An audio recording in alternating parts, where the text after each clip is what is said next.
আল্লাহ কোরআন বলতে চায় যে যে ব্যক্তি নিজেকে ইমানদার বলে পরিচয় দিবে সে কশ্চিন কেন কোনো তাগুতকে মেনে নিতে পারে না। আর যারা তাগুতকে বিশ্বাস করবে তারা কোনোদিন ইমানদার হতে পারে না। আলো আর অন্ধকার যেমন একত্রিত হতে পারে না, সাদা আর কালো যেমন একাকার হতে পারে না, ঠিক তদ্রূপ রাত আর দিন যেমন একসঙ্গে এক সময়ে পাওয়া যেতে পারে না, ঠিক একইভাবে একই সঙ্গে একজন মানুষ ইমানদার এবং তাগুতে বিশ্বাসী হতে পারে না। যারা ইমানদার হয় তারা তাগুতকে অস্বীকারী হয়, যারা তাগুতকে বিশ্বাস করে তারা কশ্চিনকালেও ইমানদার হতে পারে না।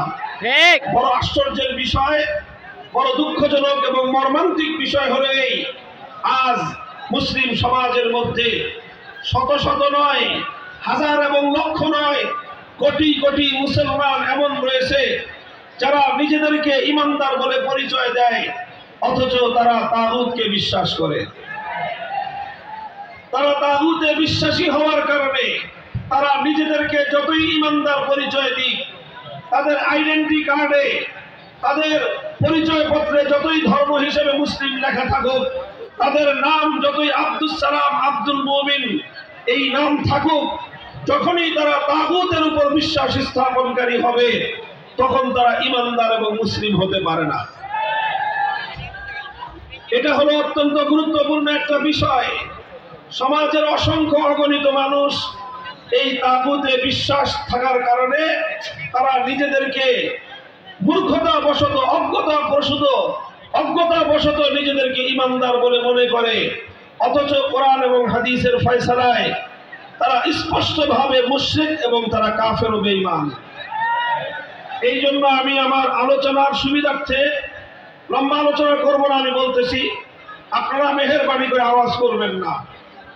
আমার আলোচনার সুবিধার্থে আমি প্রথমে আপনাদের কাছে তাগুতের পরিচয় তুলে ধরতেছি। তাগুত কাকে বলা হয়? তাগুত কাকে বলা হয় লক্ষ্য করেন, কোরআনে পাকের অনেকগুলো আয়াতের মধ্যে আল্লাহ পাক রব্বুল আলামিন তাগুত শব্দটি প্রয়োগ করেছেন।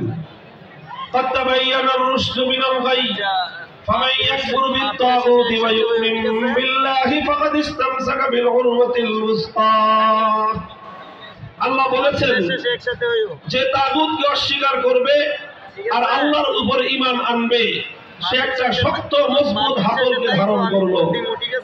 অন্য আয়াতে আমার আল্লাহ বলেছেন আল্লাযীনা আমানু ইউকাতিলুনা ফি সাবিলিল্লাহ ওয়াল্লাযীনা কাফারু ইউকাতিলুনা ফি সাবিলিত তাগুত।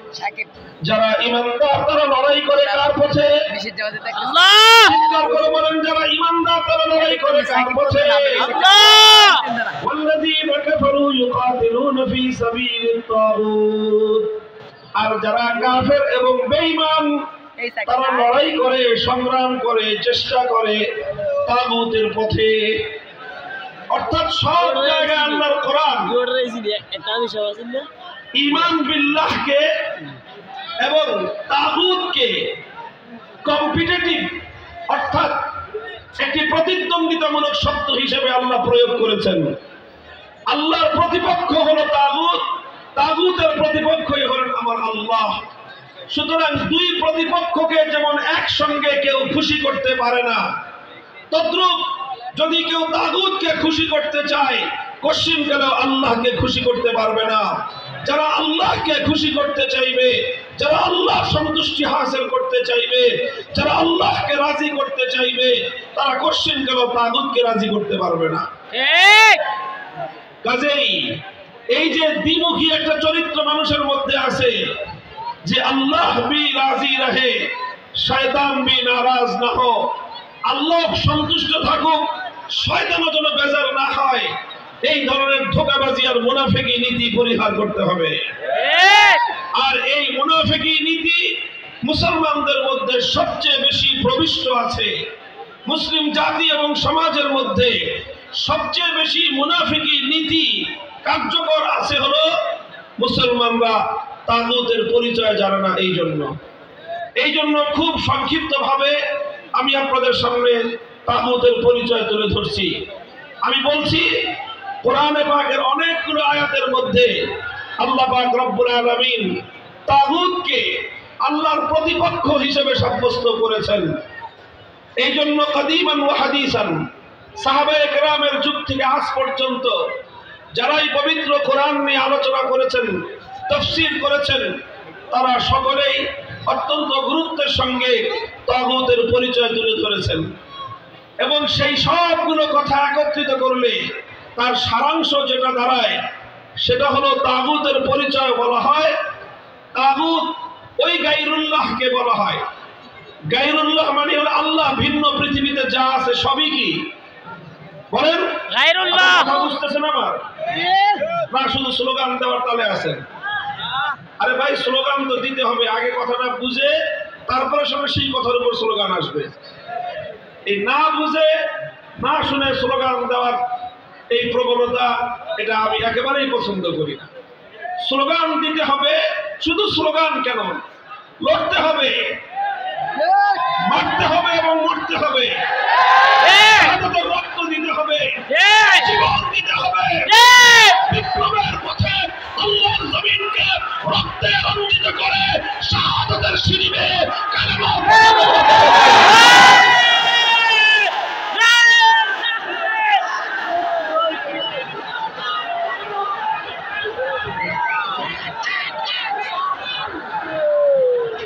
সব কিছু করতে হবে। বুঝে না বুঝে? বুঝে। বুঝে না বুঝে? বুঝে। আমাদের অত্যন্ত গুরুত্বপূর্ণ মৌলিক প্রশ্ন, আমার কথা বুঝেন, নবীন উলামায়ে কেরাম ভালো করে বুঝবেন।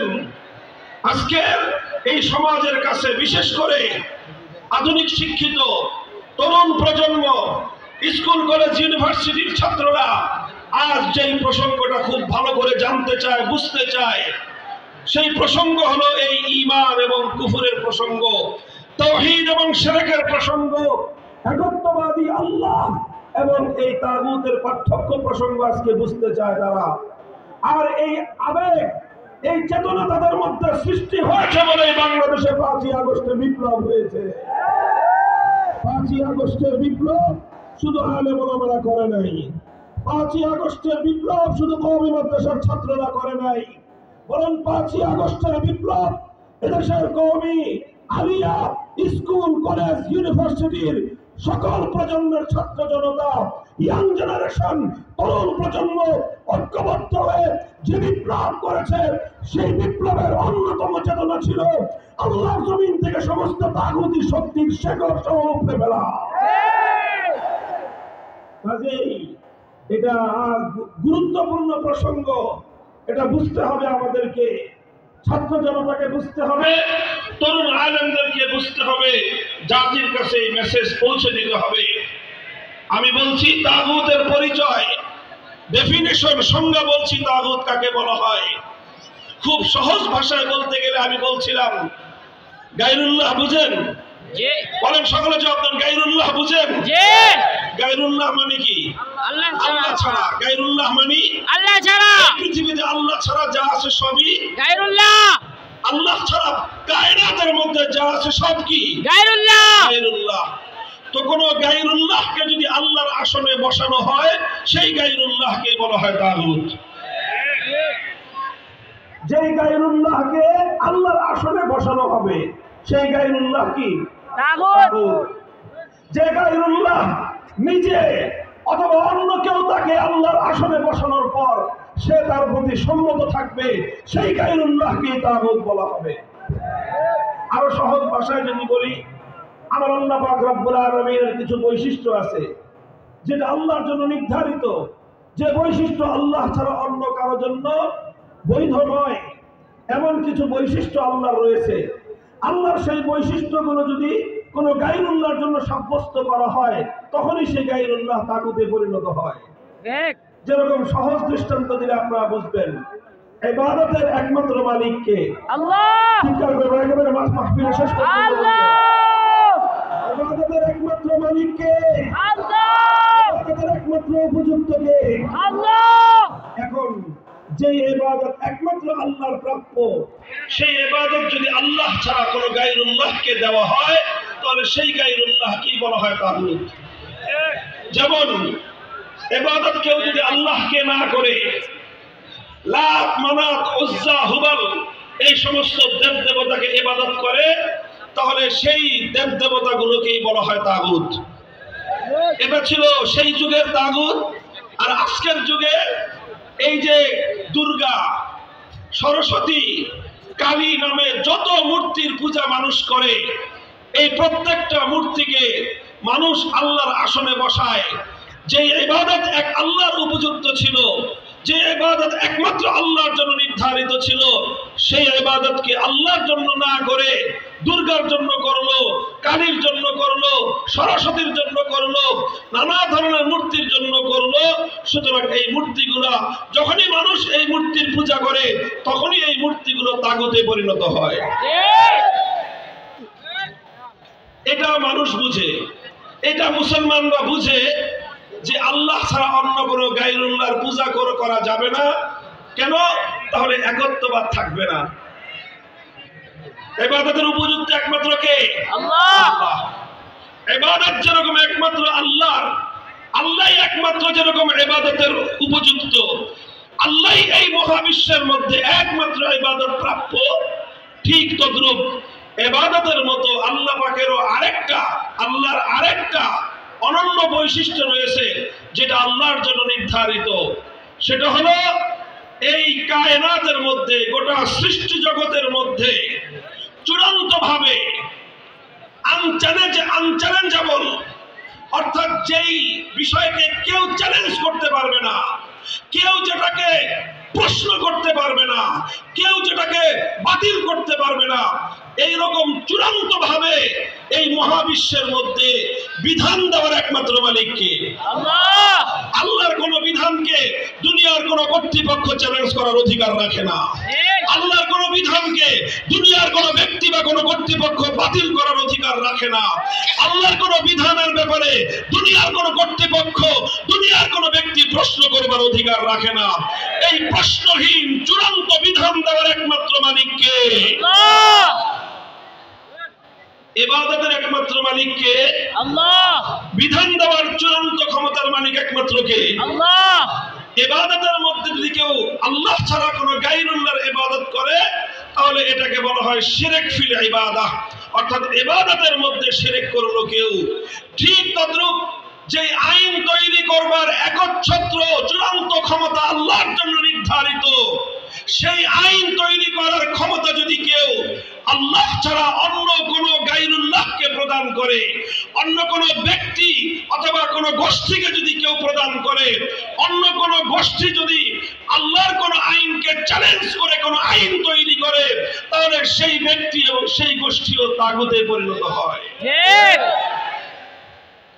মুহতারাম হাজিরিন, আমরা তাওহীদ ফিল ইবাদাকে বিশ্বাস করি, কিন্তু তাওহীদ ফিল হাকিমিয়্যাহ, আইন তৈরি করার ক্ষেত্রে সার্বভৌম আইন তৈরি করবার ক্ষমতা যে একমাত্র আল্লাহর, এই বিষয়ে লক্ষ কোটি মুসলমান বিভ্রান্তিতে পড়ে থাকবার কারণে তারা স্পষ্ট শিরকে লিপ্ত হয়েও নিজেদেরকে ঈমানদার বলে ভাবে। আর আল্লাহ পাক এই ধরনের নামধারী ঈমানদারদের ব্যাপারে ক্ষোভ এবং ঘৃণা প্রকাশ করে বলেছেন, নিজেদেরকে ঈমানদার বলে পরিচয় দেয়, অথচ বিচার চাওয়ার সময় তারা তাগুতের কাছে বিচার চাইতে চায়। আল্লাহ বলতে চান, যারা তাগুতের কাছে বিচার চাইতে পারে তারা আল্লাহর উপর ঈমানদার হতে পারে না। কথাটা বোঝা গেল? তাহলে আল্লাহর জায়গায় যদি কোনো গায়রুল্লাহর ইবাদত করা হয়, সেই গায়রুল্লাহকে কি বলা হয়? তাগুত। বলেন, তাগুত। আল্লাহর পরিবর্তে কোনো গায়রুল্লাহর যদি ইবাদত করা হয়, সেই গায়রুল্লাহকে কি বলা হবে? তাগুত। ঠিক তদ্রূপ আল্লাহর জায়গায় আল্লাহর কোন আইন, আল্লাহর কোন বিধানকে যদি কেউ পরিবর্তন করে, আল্লাহর বিধানকে চ্যালেঞ্জ করে, আল্লাহর বিধানকে বাতিল করে কোন ব্যক্তি, কোন গোষ্ঠী যদি কোন আইন প্রণয়ন করে, সেই ব্যক্তি এবং সেই গোষ্ঠীকে কি বলা হবে? তাগুত। হতে পারে সেই ব্যক্তি কোন রাষ্ট্রের রাষ্ট্রপতি, যে রাষ্ট্রপতি আল্লাহর আইনের বিরুদ্ধে আইন করবে সেই রাষ্ট্রপতিকে বলা হয় তাগুত। যেই প্রধানমন্ত্রী আল্লাহর কোন আইনকে চ্যালেঞ্জ করবে সেই প্রধানমন্ত্রীকে বলা হয় তাগুত। যেই মন্ত্রী পরিষদ আল্লাহর আইনের বিরুদ্ধে কোন আইনকে অনুমোদন দিবে সেই মন্ত্রী পরিষদকে বলা হয় তাগুত। যেই বিচারপতি, যেই বিচারপতি, যেই বিচারালয় আল্লাহর আইনের বিরুদ্ধে কোন আইনকে অনুমোদন দিবে, বৈধতা দিবে, সেই বিচারপতি এবং বিচারালয়কে বলা হবে তাগুত। যেই সংসদ অথবা যেই আইন পরিষদ আল্লাহর আইনের বিরুদ্ধে কোন আইন পাস করবে গোটা সেই সংসদকেই বলা হয় তাগুত। আল্লাহু আকবার, আল্লাহু আকবার। হুশিয়ার সাবধান, হুশিয়ার সাবধান, আল্লাহু আকবার।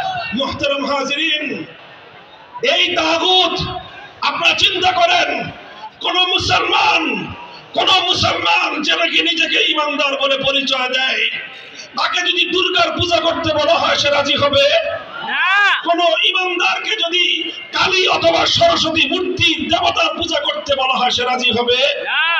যেমনি ভাবে কোন গায়রুল্লাহর পূজা করতে কোন ইমানদার রাজি হতে পারে না, ঠিক তদ্রূপ আল্লাহর আইনের বিরুদ্ধে সংসদ যখন কোন আইন পাশ করে, আল্লাহর আইনের বিরুদ্ধে মন্ত্রী পরিষদ যখন কোন আইনের অনুমোদন দেয়, আল্লাহর আইনের বিরুদ্ধে কোন রাষ্ট্র ব্যবস্থা যখন কোন আইন করে, কোন ইমানদার নিজের দেহে এক ফোঁটা রক্ত থাকতে, দেহে প্রাণের স্পন্দন থাকতে আল্লাহর আইনের বিরুদ্ধে যত বড় রাষ্ট্র হোক না কেন রাষ্ট্রের সে আইনকে সে মানতে পারে না।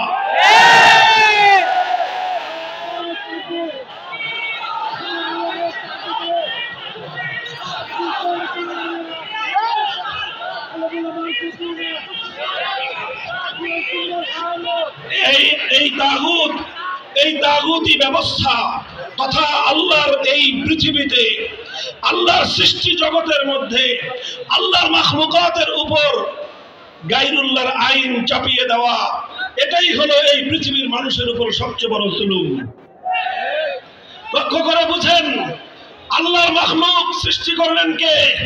আল্লাহ। এই জমিন সৃষ্টি করলেন কে? আল্লাহ। এই মানুষ সৃষ্টি করলেন কে? আল্লাহ। এই মানুষকে লালন পালন করেন কে?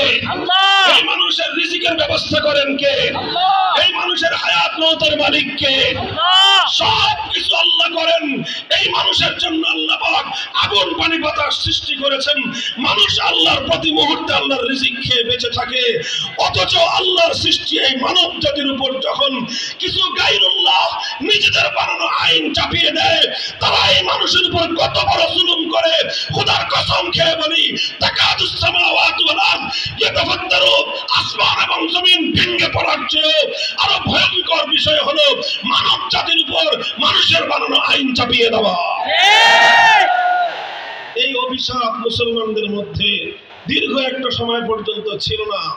সাহাবীদের যুগে ছিল না, খেলাফতে রাশেদের যুগে ছিল না, খেলাফতে বনু উমাইয়ার যুগে ছিল না, খেলাফতে বনু আব্বাসিয়ার যুগে কোনদিনও কোনো মুসলমান এ কথা কল্পনাও করতে পারত না যে মুসলিম সমাজের মধ্যে গায়রুল্লাহর কোনো আইনের দ্বারা সমাজ পরিচালিত হবে। সর্বপ্রথম এই অভিশাপ মুসলিম জাতির উপর চেপে বসলো যখন তাতারিরা মুসলমানদের জাতির উপর, তাতারিরা মুসলিম বিশ্বের উপর হামলে পড়লো। তারা আগ্রাসন শুরু করলো, মুসলমানদের খেলাফত ধ্বংস করে, মুসলমানদের খেলাফতের কেন্দ্রবিন্দু বাগদাদকে ধ্বংস করে তারা মুসলিম বিশ্বের বিপুল জায়গা দখল করে তাতারিরা ক্ষমতার মসনদ কেড়ে নিল। আর সর্বপ্রথম এই তাতারি মঙ্গোলি সম্প্রদায় মুসলিম জাতির উপর তাদের তাতারিদের নেতা কুখ্যাত ধ্বংসযজ্ঞবাজ চেঙ্গিস খানের বানানো আইন, যেটা ইতিহাসের পাতায় বলা হয় ইয়াসেক নামক চেঙ্গিস খানের বানানো আইন গ্রন্থ দিয়ে মুসলিম জাতির উপর তারা শাসন এবং আইন কার্যক্রম পরিচালনা করা শুরু করলো। এটাই ছিল ইতিহাসের আলোকে মুসলিম জাতির উপর আল্লাহর আইনের বিরুদ্ধে মানব রচিত আইনের সর্বপ্রথম প্রয়োগ। যখন এই তাতারিরা মুসলমানদের উপর চেঙ্গিস খানের বানানো আইন প্রয়োগ করলো, উলামায়ে কেরাম সর্বশক্তি দিয়ে, মুসলিম উম্মাহ সর্বশক্তি দিয়ে এটাকে প্রতিরোধ করার চেষ্টা করলেন। গায়রুল্লাহর এই আইনকে রুখে দেওয়ার জন্য প্রতিটি জনপদ থেকে উলামায়ে কেরাম প্রতিটি জনপদ থেকে উলামায়ে কেরাম তারা আওয়াজ উঠালেন। প্রতিটি জনপদ থেকে উলামায়ে কেরাম তাতারীদের বিরুদ্ধে সংগ্রাম শুরু করলেন। প্রতিটি মুসলিম জনপদ থেকে মুসলমানদের উপর চাপিয়ে দেওয়া এই অভিশপ্ত ব্যবস্থা উৎখাত করার জন্য তারা চেষ্টা করলেন। এই চেষ্টা করতে গিয়ে অনেক আলেমদেরকে শাহাদাতের রক্ত দিতে হয়েছে, জীবন দিতে হয়েছে, কারাবরণ করতে হয়েছে। শাইখুল ইসলাম ইবনে তাইমিয়া রাহমাতুল্লাহি আলাইহি ৬ বার তিনি কারাবরণ করেছেন।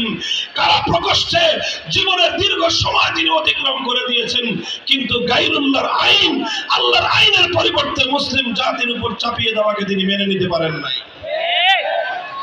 উলামায়ে কেরামের এই সংগ্রাম, তাদের এই ত্যাগ আর কোরবানির বিনিময়ে এক সময় আল্লাহ পাক রব্বুল আলামিন মুসলমানদের উপর থেকে এই অভিশাপকে তুলে নিলেন। তাতারীরা ব্যাপকভাবে পরাস্ত হলো, বিভিন্ন যুদ্ধে তাতারীদের পরাজয় ঘটলো, আর অনেক তাতারীরা ইসলাম গ্রহণ করে ইসলামের সুশীতল ছায়ায় চলে আসলো এবং একটা পর্যায়ে গিয়ে খেলাফতে ওসমানিয়া প্রতিষ্ঠিত হলো। একদিকে নাম কাওয়াস্তে খেলাফতে বনু আব্বাসিয়া, আরেকদিকে খেলাফতে ওসমানিয়া চলতে থাকলো এবং আবার মুসলমানদের দেশে, মুসলিম সমাজে আল্লাহর আইনের দ্বারা জাতি শাসিত হওয়ার সেই সোনালী যুগ আবার ফিরে এলো। এভাবেই চলতে চলতে চলতে চলতে 1757 সালে এই ভারতবর্ষকে দখল করলো ইংরেজ সাম্রাজ্যবাদ, ব্রিটিশ সাম্রাজ্যবাদ আমাদের ভারতবর্ষ দখল করলো। ওদিকে ফ্রান্স সাম্রাজ্যবাদ আফ্রিকার বিভিন্ন মুসলিম অঞ্চলগুলোকে দখল করলো। ইতালি বিশাল মুসলিম এলাকা দখল করে নিল। এইভাবে পশ্চিমা সাম্রাজ্যবাদীরা মুসলিম দেশ এবং মুসলিম জনপদগুলোকে দখল করে করে নিয়ে সেই জায়গাগুলো থেকে আল্লাহর আইনকে উৎখাত করে দিয়ে, কোরআনের শাসন ব্যবস্থাকে উৎখাত করে দিয়ে আল্লাহর আইনের জায়গায় সাম্রাজ্যবাদী ব্রিটিশ আইনের দ্বারা মুসলিম জাতিকে তারা শাসন করতে শুরু করলো। এই অভিশাপ শুরু হলো আমাদের এই পাক ভারত উপমহাদেশে 1757 সালের পরে। যখন এই অভিশপ্ত ধারা শুরু হলো, সর্বপ্রথম শাহ আব্দুল আজিজ মুহাদ্দিস দেহলভী রাহমাতুল্লাহি আলাইহি তিনি একটা ঐতিহাসিক ফতোয়া দিয়েছিলেন। সেই ফতোয়া হবে এই যে ভারতবর্ষে সংখ্যার দিক থেকে মুসলমান যতই হোক না কেন, সংখ্যার দিক থেকে মুসলমান যতই হোক, মুসলমানদের দেশ হওয়া, মুসলিম দেশ হওয়া, ইসলামী দেশ হওয়ার জন্য সংখ্যায় মুসলমান বেশি প্রয়োজন নয়। আর সংখ্যায় মুসলমান যতই থাকুক, একটি দেশ তখনই ইসলামী দেশ থাকে যখন সেই দেশের শাসনতন্ত্র হয় কোরআনী শাসন, যখন সেই দেশের আইন হয় আল্লাহর আইন।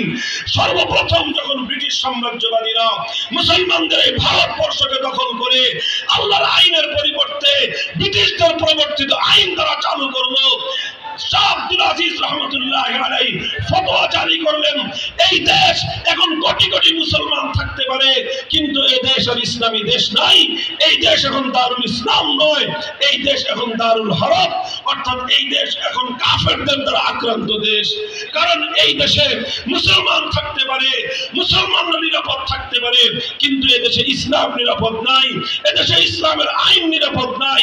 যে দেশে ইসলামের আইন নিরাপদ নাই সেই দেশ দারুল হরব।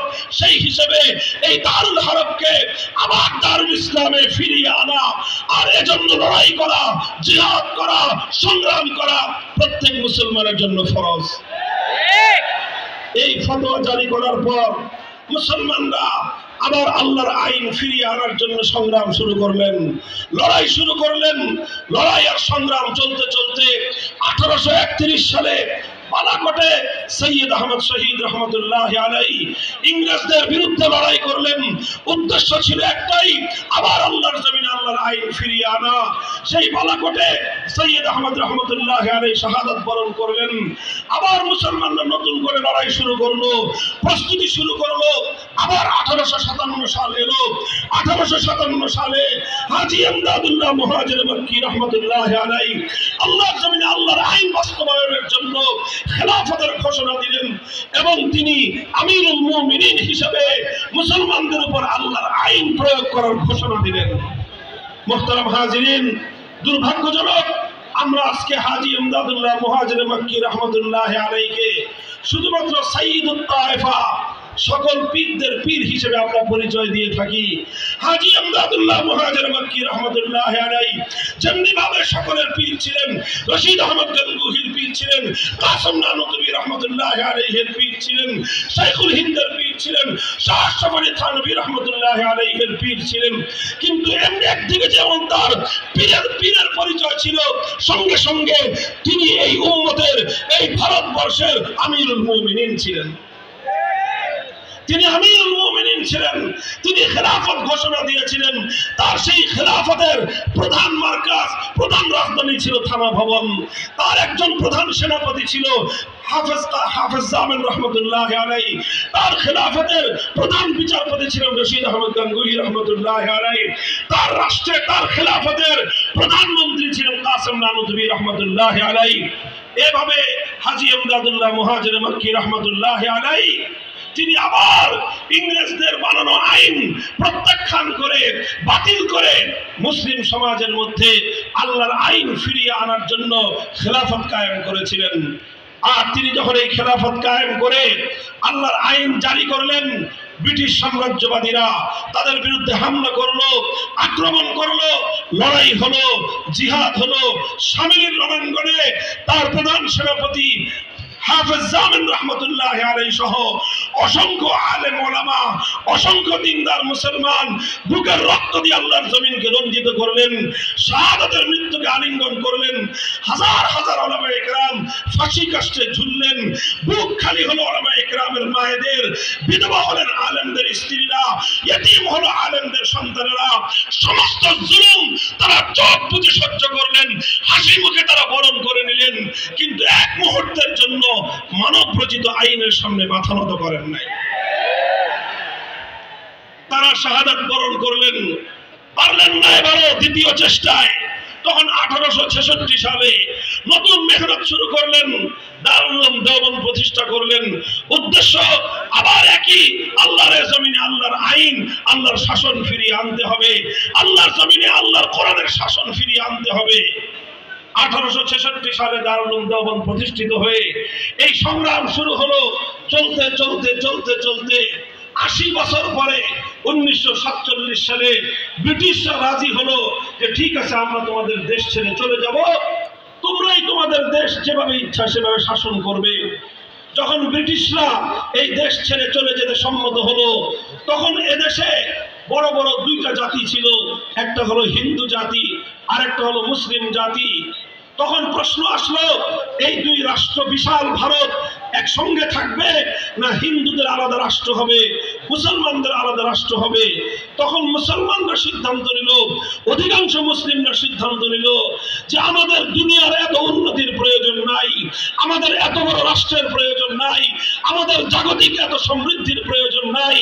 আমরা আধা পেট খেয়ে থাকবো, অনাহারে অর্ধাহারে থাকবো, কিন্তু আমরা এমন একটা ভূখণ্ড চাই যেই ভূখণ্ডে আইন হবে আল্লাহর আইন, যেই ভূখণ্ডের শাসন ব্যবস্থা হবে আল্লাহর কোরআনী শাসন ব্যবস্থা।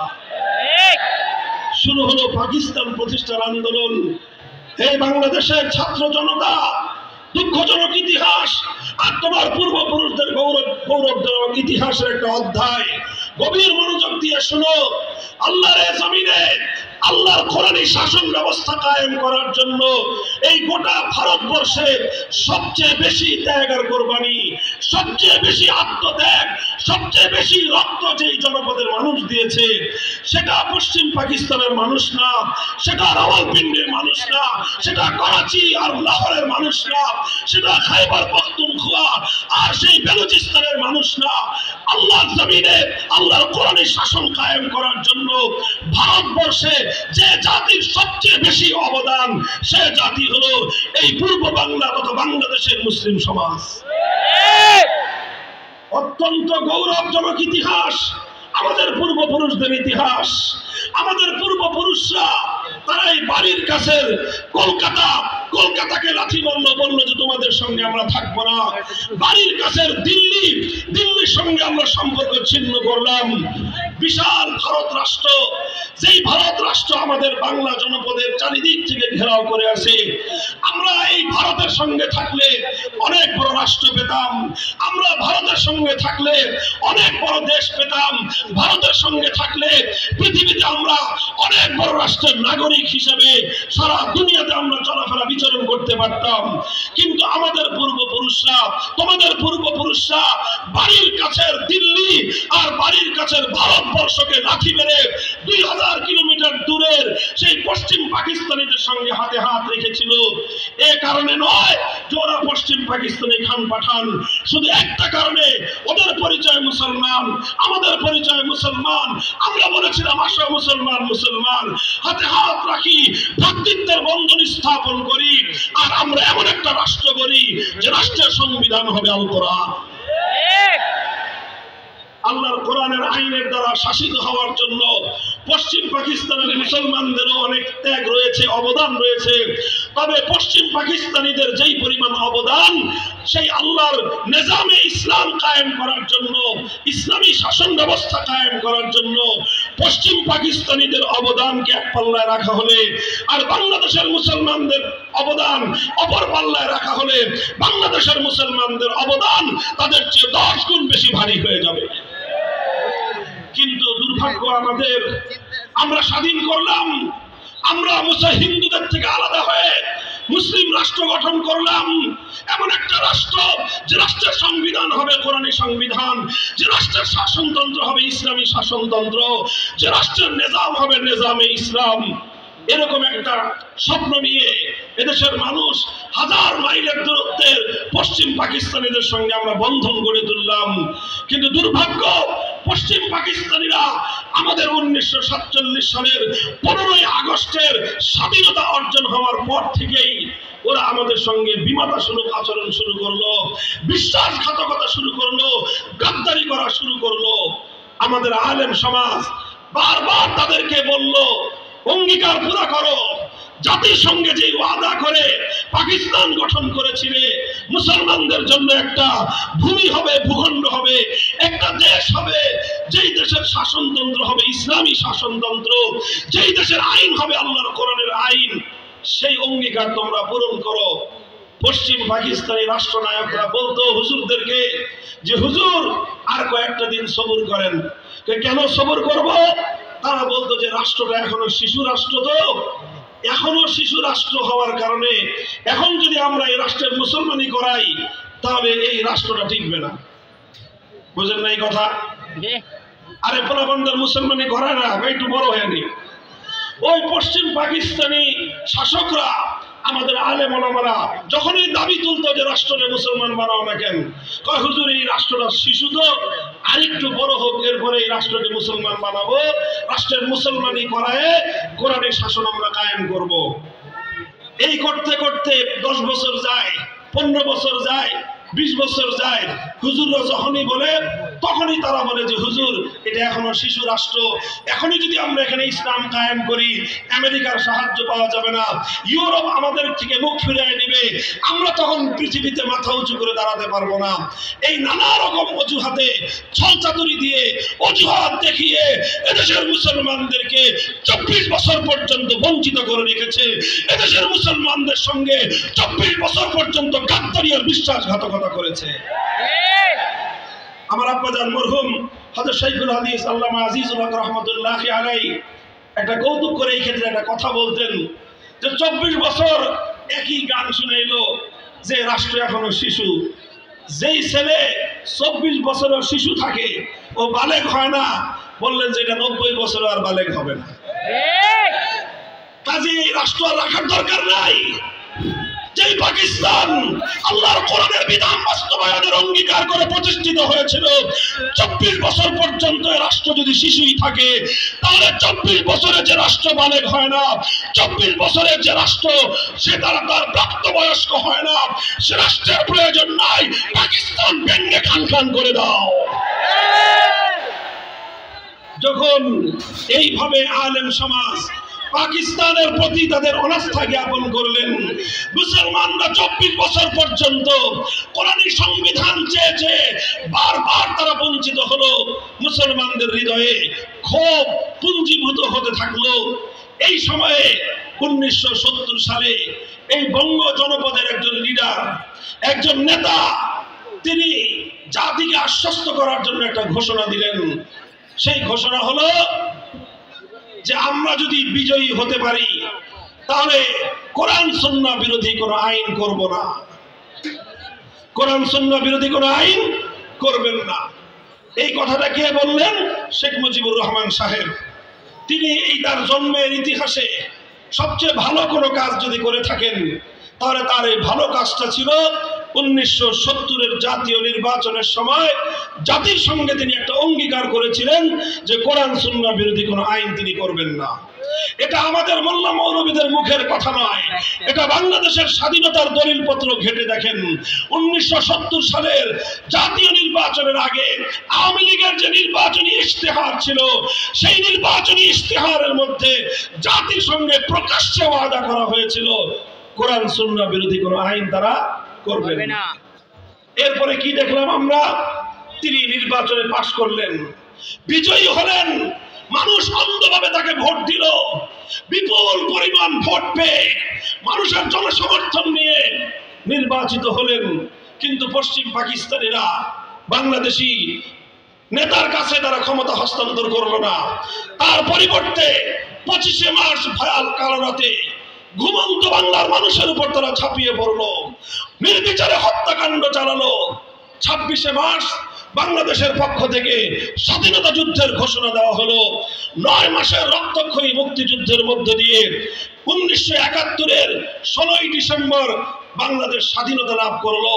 আর এই 9 মাস শেখ মুজিবুর রহমান সাহেব পশ্চিম পাকিস্তানিদের খাস মেহমানদারিতে তিনি আপ্যায়িত হলেন।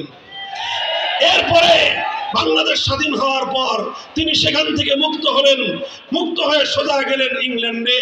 ইন্দিরা গান্ধীর সঙ্গে তার সাক্ষাৎ হলো, বৈঠক হলো, কথা হলো। ভারতের প্রধানমন্ত্রী ইন্দিরা গান্ধী শেখ মুজিবুর রহমান সাহেব বাংলাদেশে আসার সময় তার মুজিব কোটের পকেটের মধ্যে একটা ছোট চিরকুট ধরিয়ে দিলেন।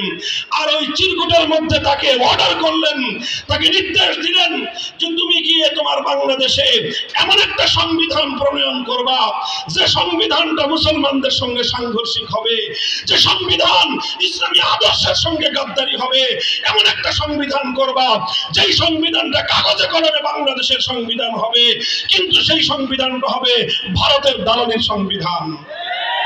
তিনি সেই সংবিধানের মূল 4 নীতি ইন্দিরা গান্ধী নোট করে দিলেন।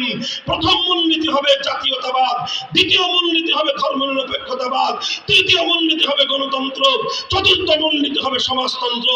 জাতীয়তাবাদ, ধর্মনিরপেক্ষতাবাদ, গণতন্ত্র আর সমাজতন্ত্রের মতো কয়েকটা কুফরি মতবাদ দিয়ে 72 সালে শেখ মুজিবুর রহমান সাহেব কিছু চালাচামুন্ডাদেরকে দিয়ে একটা সংবিধান প্রণয়ন করলেন। যেই সংবিধানের মধ্যে সর্বপ্রথম 70-এর জাতীয় নির্বাচনের আগে তিনি জাতির সঙ্গে যে অঙ্গীকার করেছিলেন কোরআন সুন্নাহ বিরোধী কোনো আইন করবেন না, সর্বপ্রথম তিনি সেই সংবিধানে ইসলামী রাজনীতিকে নিষিদ্ধ ঘোষণা করে আল্লাহর কোরআনের আইনের সঙ্গে সবচেয়ে বড় গাদ্দারি আর বিশ্বাসঘাতকতা করলেন। যারা শেখ মুজিবুর রহমান সাহেবের আদর্শের রাজনীতি করতেন বা করেন, আমি জানি আমার এই কথা আপনাদের গায়ের মধ্যে অ্যালার্জির চুলকানির উপদ্রব করতে পারে। আপনারা অ্যালার্জির চুলকানির ঔষধ খাবেন, আমাদের ব্যাপারে ক্ষিপ্ত হওয়ার চেষ্টা করবেন না। যদি সামর্থ্য থাকে প্রমাণ দিয়ে কথা বলুন। 1970 সালে তিনি এই কমিটমেন্ট করেন নাই, বলুন। উনি 70 সালে বলেন নাই যে কোরআন সুন্নাহ বিরোধী আইন করবেন না, এ কথা প্রমাণ করুন। এরপরে আবার 72 সালে ইসলামী রাজনীতি তিনি নিষিদ্ধ করেন নাই, এ কথা প্রমাণ করুন। তিনি ধর্মনিরপেক্ষতার মতো কুফরি একটা মতবাদ দিয়ে মুসলিম দেশের সংবিধানকে কলুষিত করলেন, কলঙ্কিত করলেন, জাতির সঙ্গে গাদ্দারি করলেন, বিশ্বাসঘাতকতা করে ভিনদেশী ভারতের প্রধানমন্ত্রীর সেবা দাসত্বের পরিচয় দিলেন। এটা হলো আমাদের জন্য দুর্ভাগ্যজনক ইতিহাস, মর্মান্তিক ইতিহাস। এই সংবিধান আমার দেশের উপর চেপে আসার পর পাকিস্তান আমলে নাম কাওয়াস্তে যাও কিছু ইসলাম ছিল, ইসলামী শাসন তো ছিল না। এখন বাংলাদেশে এসে কোরআন সুন্নাহ বিরোধী কোন আইন তৈরি না করার অঙ্গীকার করার পর তিনি যেটা করলেন সেটা হলো আক্ষরিক অর্থে বাংলাদেশে ইসলামকে তিনি নিষিদ্ধ করলেন। এর ফলাফল তিনি পেলেন বেশি দিন লাগে নাই। 15ই আগস্ট 1975 সালে হিসাব নিকাশ পরিপূর্ণ তাকে আল্লাহর পক্ষ থেকে চুকায় দেওয়া হলো। গাদ্দারির পরিণাম তিনি পরিপূর্ণভাবেই পেলেন। একথা বলতে আমাদের কোনো দ্বিধা নাই। শেখ মুজিবুর রহমান সাহেব 72 সালে জাতির সঙ্গে গাদ্দারি করেছিলেন। এই কথা ভাবে বলতে হবে। যার রক্তের সঙ্গে, যার রাজনীতির ইতিহাসের সঙ্গে জাতির সঙ্গে গাদ্দারির ইতিহাস থাকে, সে কোশ্চিন কেন কোন জাতির পিতা হতে পারে না।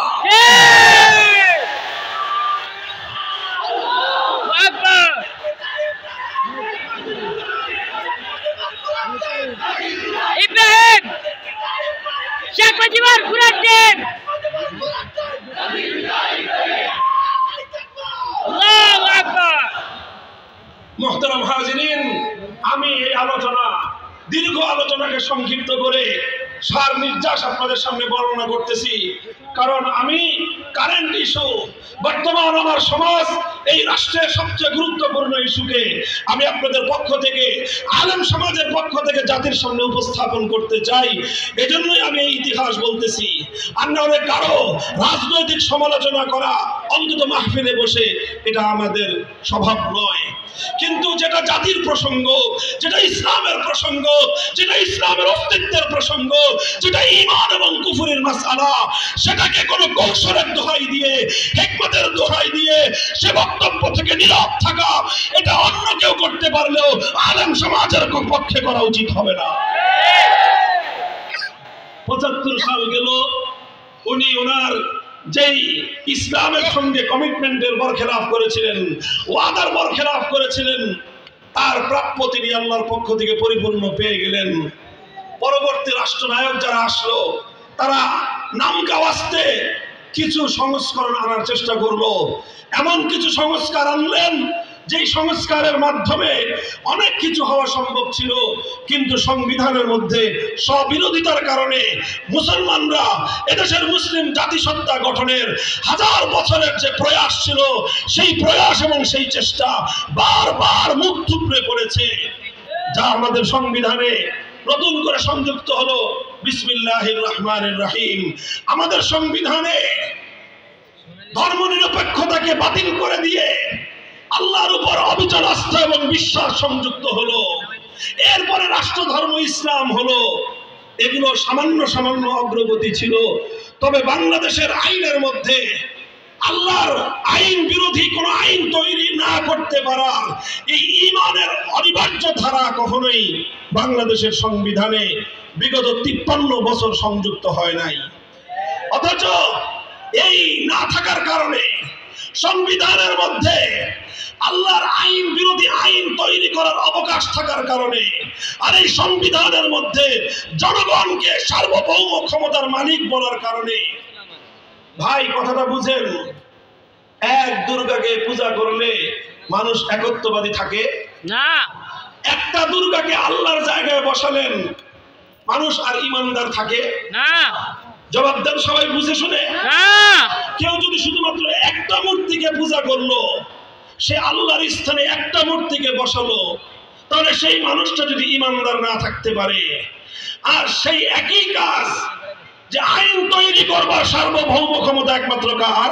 আল্লাহ। তাহলে আপনি যখন এক আল্লাহর সার্বভৌম ক্ষমতার, সার্বভৌম আইন তৈরি করার আল্লাহর একমাত্র ক্ষমতাকে আল্লাহর কাছ থেকে কেড়ে নিয়ে আপনি যখন 18 কোটি 20 কোটি জনগণকে দিয়ে দিলেন, আপনি 20 কোটি দুর্গার পূজা করলেন।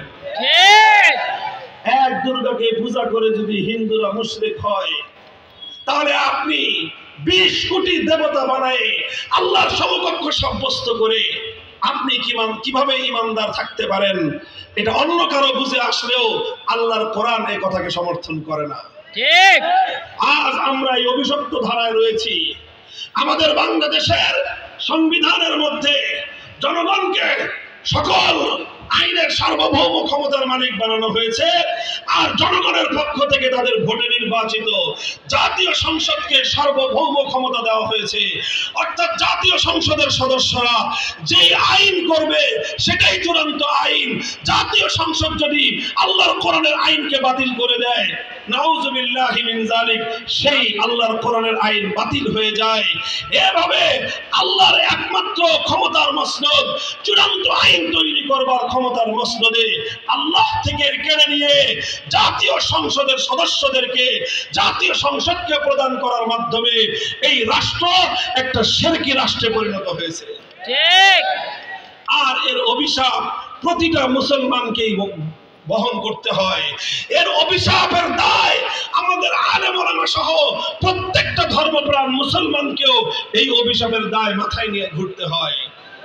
বাংলাদেশে অনেক কিছু চাইলেও আমরা করতে পারি না, কারণ সংবিধানের মধ্যে সব কুফরি বিষয়গুলো বাধ্যতামূলক করে দেওয়া হয়েছে।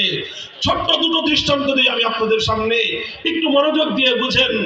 আমাদের বাংলাদেশে একটা রাজনৈতিক দল ছিল, ইসলামিক রাজনৈতিক দল। দলটার নাম ছিল ইসলামী শাসনতন্ত্র আন্দোলন। জানেন? আপনি নামটা শুনেছেন? ইসলামী শাসনতন্ত্র আন্দোলন। এদেশের শীর্ষস্থানীয় ওলামায়ে কেরাম ঐক্যবদ্ধভাবে এই আন্দোলনটা গড়েছিলেন। কেন? বাংলাদেশে মানব রচিত শাসনতন্ত্র বাদ দিয়ে আল্লাহর আইনের শাসনতন্ত্র তারা বাস্তবায়ন করবেন এই জন্য। কিন্তু যখন এই 111 সরকার রাজনৈতিক দলগুলোকে রাজনীতি করার জন্য নির্বাচন কমিশনের নিবন্ধন বাধ্যতামূলক করে দিল, তখন ইসলামী শাসনতন্ত্রের তৎকালীন দায়িত্বশীল যারা ছিলেন তারা ইসলামী শাসনতন্ত্র নামে নিবন্ধন পাওয়ার জন্য আবেদন করলেন নির্বাচন কমিশনের কাছে। নির্বাচন কমিশন বলল যে বাংলাদেশ হলো কুফরি শাসনতন্ত্র, আপনারা ইসলামী শাসনতন্ত্র চাইলে এদেশে রাজনীতি করতে পারবেন না। তাহলে কি করা যায়? ইসলামী শাসনতন্ত্র দাবি করা যাবে না, এই নাম নিষিদ্ধ। সুতরাং আপনাদেরকে শাসনতন্ত্র শব্দ বাদ দিয়ে তারপরে অনুমোদন নিতে হবে। বাধ্য হয়ে বেচারারা সেটাই করলেন, ইসলামী শাসনতন্ত্র থেকে শাসনতন্ত্র নাম বাদ দিয়ে ইসলামী আন্দোলন নামেই তাদেরকে নিবন্ধন নিতে হয়েছে। এটা আমাদের হৃদয় রক্তক্ষরণের ইতিহাস। আমি জানি না আপনাদের হৃদয় রক্তক্ষরণ হয় কিনা, কিন্তু আমি যখন বিবেচনা করি, হায় এই দেশ, এদেশ থেকে শাহজালাল এজন্য গৌর গোবিন্দকে বিতাড়িত করেছিলেন। এই সেই দেশ যেই দেশের জন্য হাজী শরীয়তুল্লাহ ফরাজি আন্দোলন করেছিলেন, বাংলার মানুষ যেন ফরজ বিধান পালন করতে পারে। আর আজ হাজী শরীয়তুল্লাহ রক্তের উপর দাঁড়িয়ে স্বাধীন দেশে ইসলামী শাসনতন্ত্র শব্দটাও আমাদের উচ্চারণ করার অধিকার নাই। এই বুঝি মুসলমানদের দেশ? এর চেয়েও মর্মান্তিক দুঃখজনক ঘটনা হলো আরেকটা রাজনৈতিক সংগঠন, নাম হলো বাংলাদেশ জামায়াতে ইসলামী। নাম শুনেছেন? ভাই, তাদের সঙ্গে আমাদের আলেম ওলামাদের, কওমি ওলামাদের অনেকগুলো মৌলিক বড় বড় মত পার্থক্য আছে। মত পার্থক্যগুলো তার আপন জায়গায়, সেই মত পার্থক্য আমাদের সাথে তাদের এখনো নিরসন হয় নাই, মীমাংসা হয় নাই। আমরা তাদের সেই সকল মত পার্থক্যপূর্ণ মতবাদগুলো আমরা মেনে নেই নাই, এজন্যই তাদের সঙ্গে আমাদের কিছু মতবিরোধ রয়ে গেছে। সেটা ভিন্ন চ্যাপ্টার, ভিন্ন আলোচ্য বিষয়। কিন্তু আপনারা জানেন, একটা সময়ে বাংলাদেশের সর্বোচ্চ আদালত হাইকোর্ট থেকে বাংলাদেশ জামায়াতে ইসলামীর নিবন্ধন বাতিল করে দিয়েছিল। জানেন কেন বাতিল করেছিল? এটা কি জানেন? কেন বাতিল করেছিল? 1971 সালে তাদের ভূমিকা বিতর্কিত ছিল এই জন্য না। কেন বাতিল করেছিল? তারা আম্বিয়ায়ে কেরামকে মাসুম মানে না, সাহাবায়ে কেরামকে মেয়ারে হক মানে না, এই জন্য না, এইসব কারণে নয়। জামায়াতে ইসলামের নিবন্ধন বাতিল করেছিল কারণ তাদের সংবিধানের মধ্যে একটা মৌলিক ভালো কথা ছিল। সেই ভালো কথাটা হলো সংবিধানের মধ্যে তাদের আল্লাহর সার্বভৌমত্বের কথা বলা হয়েছিল। অর্থাৎ আইন তৈরি করবার চূড়ান্ত ক্ষমতা একমাত্র কার? আরে ভাই, ইসলামী রাজনীতির মূল কথাই তো এটা। যারা ইসলামী রাজনীতি করে, চাই সেটা সালাফিরা করুক, চাই সেটা আহলে হাদিসরা করুক, চাই সেটা হানাফিরা করুক, চাই সেটা বেরলভীরা করুক, চাই সেটা সুন্নিরা করুক, যারাই করুক, সকল ইসলামী রাজনীতির মূল কথা হলো আইন চলবে কার? আল্লাহ। এই শুধুমাত্র আল্লাহ আল্লাহর সার্বভৌমত্বের কথা কেন বলা হলো? এই কারণে বাংলাদেশের সর্বোচ্চ আদালত জামাতে ইসলামী, বাংলাদেশ জামাতে ইসলামীর নিবন্ধন বাতিল করে দিল যে তোমরা যেহেতু আল্লাহর একত্ববাদে বিশ্বাসী, বাংলাদেশ আল্লাহর একত্ববাদে বিশ্বাসী নয়, সুতরাং শিরকের এই দেশে আল্লাহর একত্ববাদের রাজনীতি করা যাবে না। ও মুসলমান, আরামে ঘুমাও, তোমরা আরামে ঘুমাও। আর তোমার দেশের সর্বোচ্চ আদালত আল্লাহর সফরেনিটি, আল্লাহ পাকের সার্বভৌম ক্ষমতাকে তোমার রাষ্ট্রে নিষিদ্ধ ঘোষণা করে সেই রাষ্ট্রে তুমি শান্তিতে বিচরণ করো, তোমার হৃদয় এতটুকু রক্তক্ষরণ হয় না, তাহলে তোমার ঈমানের দুর্বলতা ছাড়া এটা আর কিছুই হতে পারে না। মুহতারাম হাজিরিন, সংবিধানের মধ্যে আল্লাহর আইন বিরোধী ধারাগুলো থাকবার কারণে আমাদের অনেক আলেম ওলামা বিভিন্ন সময়ে রাজনৈতিক কারণে ইসলামের বৃহত্তর কল্যাণের চিন্তায় ওনারা নির্বাচন করে সংসদ সদস্য নির্বাচিত হন। অনেক সময় তারা মন্ত্রী হন, কিন্তু মন্ত্রী হলেও, সংসদ সদস্য হলেও এই কুফরি সংবিধানের কারণে বাধ্যতামূলক ভাবেই তাদেরকে ইসলাম বিরোধী অনেক কার্যকলাপের সঙ্গে জড়িয়ে পড়তে হয়, এমন শপথ গ্রহণ করতে হয়। সংবিধানের রক্ষা করার জন্য সংসদ সদস্যদেরকে যে শপথ গ্রহণ করতে হয়, সেই শপথ স্বাভাবিক অবস্থায় কোনো মুসলমানের জন্য গ্রহণ করা বৈধ ছিল না। শুধুমাত্র সংসদ সদস্য পদ টিকিয়ে রাখার খাতিরে তামিল করে কোন রকম ব্যাখ্যা করে এটাকে বৈধতা বলা হয়, কিন্তু প্রকৃত অর্থে আসলে এটা বৈধ নয়। আমার মন্ত্রী হলে সব মন্ত্রীদের সঙ্গে যেতে হবে শহীদ মিনারে, যেতে হবে স্মৃতিসৌধে, সেখানে গিয়ে মৃত ব্যক্তিদের আত্মার প্রতি শ্রদ্ধা জানিয়ে পুষ্পস্তবক, ফুলের তোড়া উপহার দিতে হবে।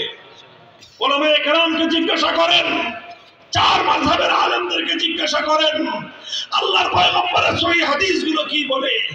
কোনোভাবে কোন মৃত ব্যক্তির জন্য এইরকম কোন স্মৃতিসৌধ নির্মাণ করা ইসলামের মধ্যে বৈধ নাই, এরকম বেদি তৈরি করা বৈধ নাই। আবার সেই বেদির মধ্যে ফুলের তোড়া উপহার দেওয়া মৃত ব্যক্তির জন্য ইসলামের শরীয়তের মধ্যে এটা বৈধ নাই।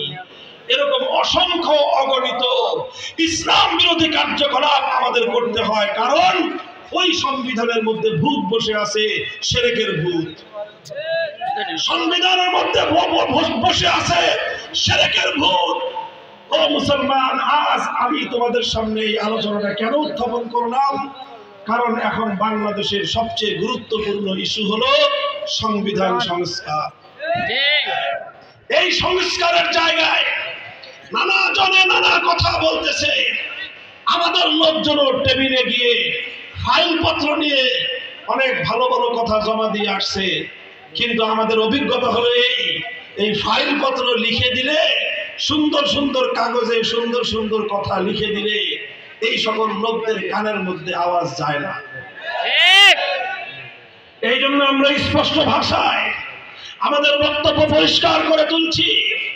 এই যে 5ই আগস্টের বিপ্লবোত্তর এই বিপ্লবী বাংলাদেশে যে সংবিধান হবে, সেই সংবিধানে এমন ধারা সংযুক্ত থাকতে হবে, কোরআন সুন্নাহ বিরোধী যে কোনো আইন, যে কোনো ধারা, যে কোনো নীতিমালা বাংলাদেশে বাতিল ও কার্যকর বলে গণ্য হবে। এই ধারা সংযুক্ত করতে হবে। আর জাতির পিতার প্রশ্নের স্থায়ী সমাধান করতে হবে। আমরা বিতর্কিত এক ব্যক্তিকে যেরকম জাতির পিতা মানি না, ঠিক আবার অনেকে আমেরিকান মডেলে 14টা পিতা জাতির কান্দে বসায় দেওয়ার ধান্দা করতেছে। আমরা এক বাপও মানি না, এই বিতর্কিত বাপ। আর এই বহু বাপের জাতি হওয়ার এই থিওরিকেও বাংলাদেশের মানুষ এটাকে অ্যাকসেপ্ট করবে না। আমাদের কথা হলো এই বিতর্কের কোনো প্রয়োজন নাই। আমরা মুসলিম জাতি হিসেবেই সেই 1905 সালে পূর্ববঙ্গ আলাদা হয়েছিলাম পশ্চিমবঙ্গ থেকে। আমরা মুসলিম জাতিসত্তার ভিত্তিতে 1947 সালে ভারতকে তালাক দিয়েছিলাম। আমরা কোরআন সুন্নাহর আইন তৈরি করার জন্যই 1971 সালে পশ্চিম পাকিস্তান থেকে আমরা স্বাধীনতা অর্জন করেছিলাম। সুতরাং আমরা মুসলিম জাতিসত্তার পরিচয় নিয়ে আমরা আমাদের জাতীয় পরিচয় গড়ে তুলতে চাই। আর মুসলমানদের জন্য আল্লাহর কোরআন স্পষ্ট ভাষায় পিতার পরিচয় দিয়েছেন, মিল্লাত আবিকুম ইব্রাহিম হুয়া সাম্মাকুমুল মুসলিমিন।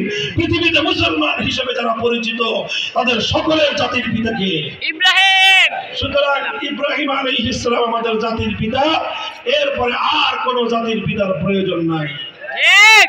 আর আল্লাহর সার্বভৌমত্বকে চ্যালেঞ্জ করে যে সংসদের সার্বভৌমত্বের যে কনসেপ্ট সংবিধানের মধ্যে রয়েছে, আল্লাহর আইন বিরোধী অসংখ্য অগণিত নীতি আইন ধারা যেগুলো বাংলাদেশে কার্যকর রয়েছে, কোরআন সুন্নাহ বিরোধী সকল আইন সকল নীতিমালা অকার্যকর এবং বাতিল করার ব্যবস্থা করতে হবে। ঠিক।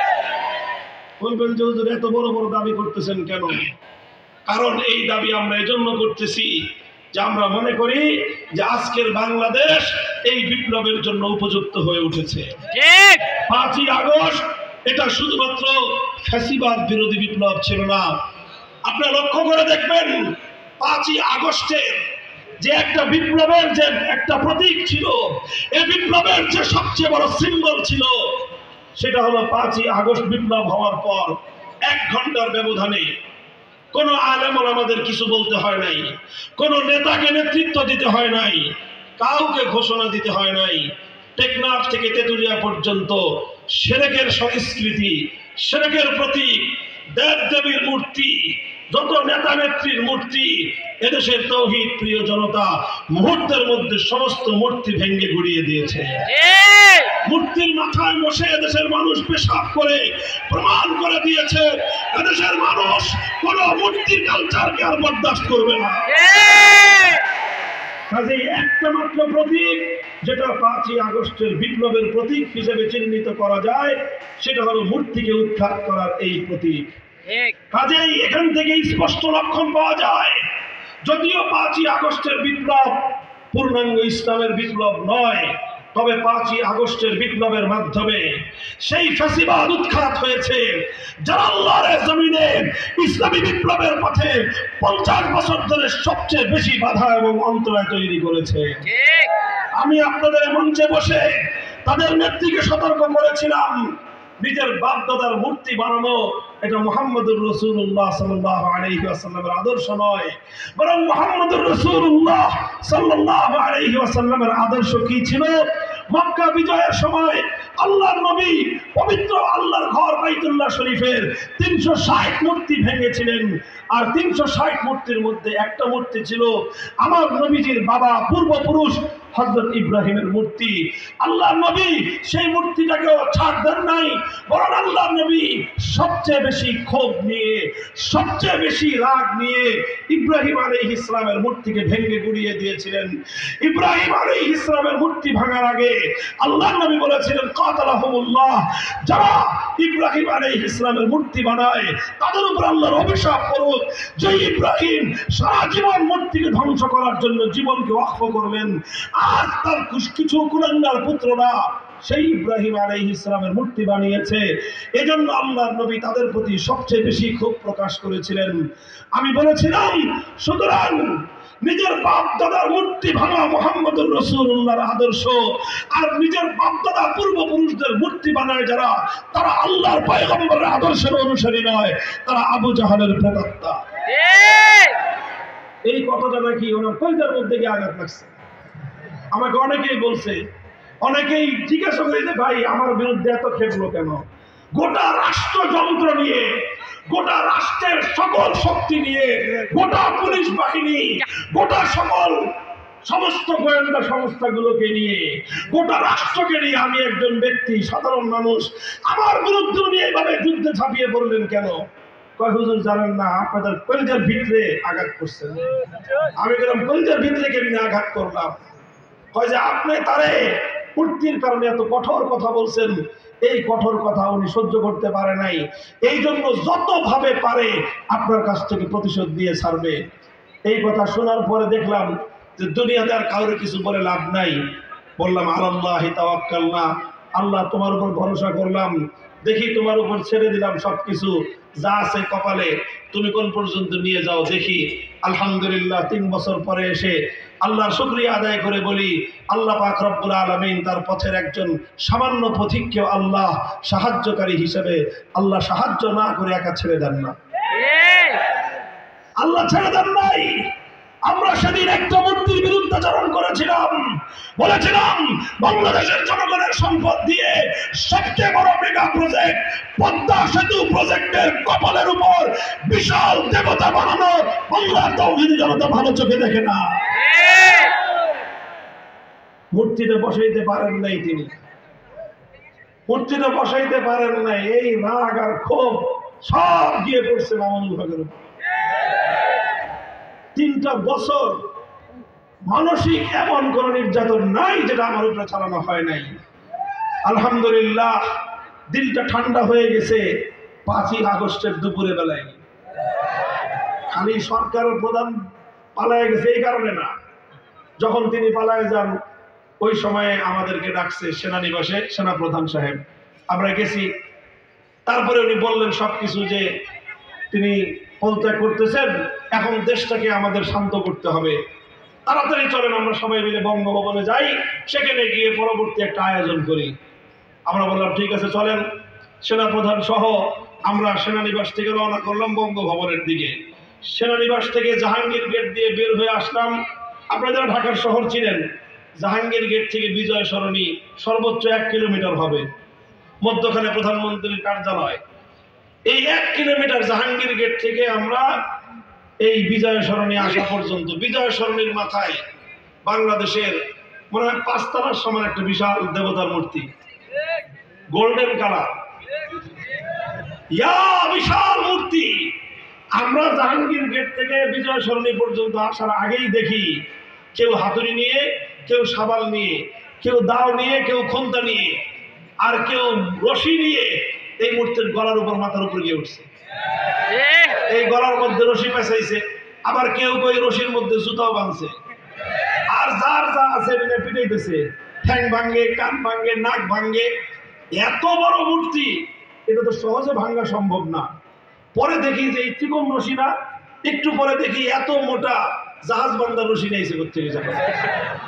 আশ্চর্য হয়ে গেলাম যে বাঙালি কোথেকে আনে এগুলা, এত বিশাল রশি এনে এই গলায় পেঁচাইছে, আর এইভাবে মারো ধরে হেক্কা টানকা টানতেছে।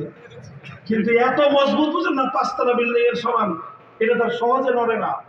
তারপরে ঠ্যাং ভাঙছে, কোপায়ের ঠ্যাং ভাঙছে, কিন্তু তাও পরে না, কেন এত মোটা রড। পরে কোত্থেকে হ্যাকসো মিলেট এনে এই রড কাটছে। এই কাটতে কাটতে সন্ধ্যা হয়ে গেছে। তারপরে সন্ধ্যায় এসে হাজার হাজার উৎফুল্ল তাওহীদি জনতা এটা ঠ্যাঙের এই রক গুলি কাটছে, রক কেটে তারপরে গলার মধ্যে এই জাহাজ বান্দার রশি দিয়ে হ্যাঁচকা টান দিছে। এই 5 তলার উপরে 50 ফিট উঁচা এই দেবতা মাটির মধ্যে ভূপাতিত হয়েছে। আমাদের তো কিছু বলতে হয় নাই। এই মূর্তির জন্যই তো আমাদের সাথে এত অন্যায় এবং অবিচার করেছিলেন। এই মূর্তির কারণেই তো আমাদের কোনো ভালো কথা আপনার কানে দিয়ে যায় নাই। আমরা বলেছিলাম যে একটা মানুষ মারা গেছে, তার মূর্তি বানায় কবরে তাকে লাঞ্ছিত করেন না, আর জাতির কাছে তাকে বিতর্কিত করেন না। তার যা মান সম্মান প্রাপ্য তিনি দুনিয়ার মানুষের কাছ থেকে পেয়েছেন, আমলের হিসাব আল্লাহর কাছ থেকে পাবেন। আপনারা মাঝখান দিয়ে খামাখা এই লোকটাকে জাতির সামনে বিতর্কিত করবার, অপমানিত করবার এই উদ্যোগ নিয়েন না। আমাদের কথাগুলো ভালো লাগে নাই, তিনি করলেন। বাংলাদেশের প্রত্যেকটা জেলায় জেলায়, থানায় থানায়, উপজেলায় উপজেলায় মূর্তি দিয়ে, এই দেশটা ছিল মসজিদের দেশ, এই দেশটাকে তিনি মূর্তির দেশে পরিণত করেছিলেন। এদেশের মানুষ কতটা ক্ষোভ ছিল মূর্তির বিরুদ্ধে। আপনারা জানেন সুপ্রিম কোর্টে একটা মূর্তি বসাইছিল, মনে আছে? থেমিসের মূর্তি, এটা প্রথম বসাইছিল সুপ্রিম কোর্টের সামনে বাইরের দিকে। আমাদের ওলামায়ে কেরামের আন্দোলনে পরে বাইরের দিক থেকে এটাকে সংরক্ষিত সুপ্রিম কোর্টের চতুর্দিক দিয়ে ঘেরাও করা বিল্ডিং গুলোর মধ্যখানে একেবারে কইজার উপর এই থেমিসের মূর্তি বসাইছিল। 5ই আগস্টের পরে এক কাজে আমি সুপ্রিম কোর্টে গেছি, হাইকোর্টে। আমার কৌতূহল হলো যে থেমিস কই, কই থেমিস ফেমিস ওর যে বেদি ছিল সেই বেদি সহ বাঙালিরা সব খাওয়া করে দিছে। ওই থেমিস মূর্তির আর কোনো নাক নিশানা কোনো কিছুই খুঁজে পাওয়া যায় না, কই গেছে এটা আল্লাহই জানে। আলহামদুলিল্লাহ, এটা প্রমাণ করে বাংলার মানুষের হৃদয়ে আজও শাহজালালের চেতনা বিদ্যমান।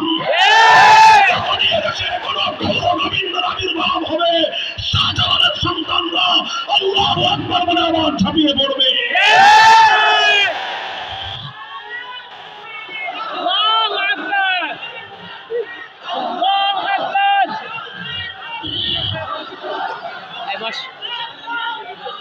মুহতারাম হাজিরিন, আপনাদের কাছে আমার আখেরি কথা, সর্বশেষ কথা, ভাই একটা শুধু স্বৈরাচারকে বিতাড়িত করবার জন্য বাংলার 2000 দামাল সন্তান অকাতরে জীবন দিয়ে দিল। মৃত্যুকে দেখে সামনে মরণ, নিশ্চিত মরণ যেন এদেশের মুক্তি পাগল জনতা কিভাবে আগে গিয়েছে আপনারা দেখেন নাই? একটা ছবি, একটা কথা সামাজিক যোগাযোগ মাধ্যমে ব্যাপক প্রচার পায় নাই? স্বরাষ্ট্রমন্ত্রীকে একজন পুলিশ কর্মকর্তা বলতেছে, স্যার গুলি করি, মরে একটা, বাকিটি যায় না, বলে নাই? অর্থাৎ একজন মরে, একজন সাথীর সাক্ষাৎ শহীদের মৃত্যু দেখে একজনকে গুলির মুখে মাটিতে পাখির মতো পড়ে যেতে দেখে তার সাথীরা পিছপা হয় না, বরং আরো শতগুণ শক্তি নিয়ে স্বৈরাচারের বিরুদ্ধে বাংলার দামাল ছেলেরা যুদ্ধের জন্য এগিয়ে আসে। আরে এটা তো একটা স্বৈরাচারের বিরুদ্ধে এদেশের মানুষের এই প্রেরণা। আল্লাহর কসম খেয়ে বলি, হে ওলামায়ে কেরাম, আলেম সমাজ, আমরা শুধু মাদ্রাসার ছাত্রদের কথা জানি। আজ বাংলাদেশের প্রতিটি শিক্ষাঙ্গন, পাবলিক এবং প্রাইভেট বোথ ইউনিভার্সিটিজ, উভয় ধরনের ইউনিভার্সিটিগুলোতে লক্ষ লক্ষ ছাত্ররা আজ প্রস্তুত হয়েছে। তারা ঈমান এবং শিরকের পার্থক্য করতে চায়, তারা হক এবং বাতিলের মধ্যখানে পার্থক্যের রেখা টানতে চায়, তারা তাগুতকে অস্বীকার করে এক আল্লাহর তাওহীদকে প্রতিষ্ঠা করতে চায়। শুধু মাদ্রাসার ছাত্ররা না, পারবা না। তোমরা মাদ্রাসাগুলোকে জঙ্গি প্রজনন কেন্দ্র বলে মাদ্রাসাকে দমন করতে চেয়েছো। প্রতিটি বিশ্ববিদ্যালয়ের চত্বর থেকে আল্লাহর দ্বীনের সৈনিক তৈরি হচ্ছে। এই ধারা ইনশাআল্লাহ আল্লাহ চাহে তো এটা চূড়ান্ত পর্যায়ে পৌঁছবে। يريدون ليطفئوا نور الله بأفواههم والله متم نوره ولو كره الكافرون। ওরা অনেক পাগলের মতো চেষ্টা করবে বিশ্ববিদ্যালয়গুলোকে, কলেজ আর ইউনিভার্সিটিগুলোর ছাত্রদের এই ঈমানের দিকে, তাওহীদের দিকে, একত্ববাদের দিকে অপ্রতিরোধ্য এই যাত্রাকে রুখে দেওয়ার সব ধরনের চেষ্টা হবে। কিন্তু ইনশাআল্লাহ যে জাতি একবার হকের সন্ধান পেয়ে যায়, এরা হলো পঙ্গপালের মতো ছুটতে থাকে। পঙ্গপাল যেরকম যখন মোমের আগুন দেখে তখন পৃথিবীর কোনো বাধা এই ছোট্ট পঙ্গপালগুলোকে মোমের আগুনে ছাপিয়ে পড়া থেকে রোধ করতে পারে না। যারা একবার তাওহীদের আলো দেখেছে, যারা একবার ইসলামের এই সৌন্দর্যের প্রতি আকৃষ্ট হয়েছে, যারা একবার তাওহীদের অমীয় সুধা পথকে ধারণ করেছে, এ জাতি আজ না হয় কাল আল্লাহর জমিনে ইসলামের বিপ্লব আনবেই, বিপ্লব আনবেই, বিপ্লব আনবেই ইনশাআল্লাহ।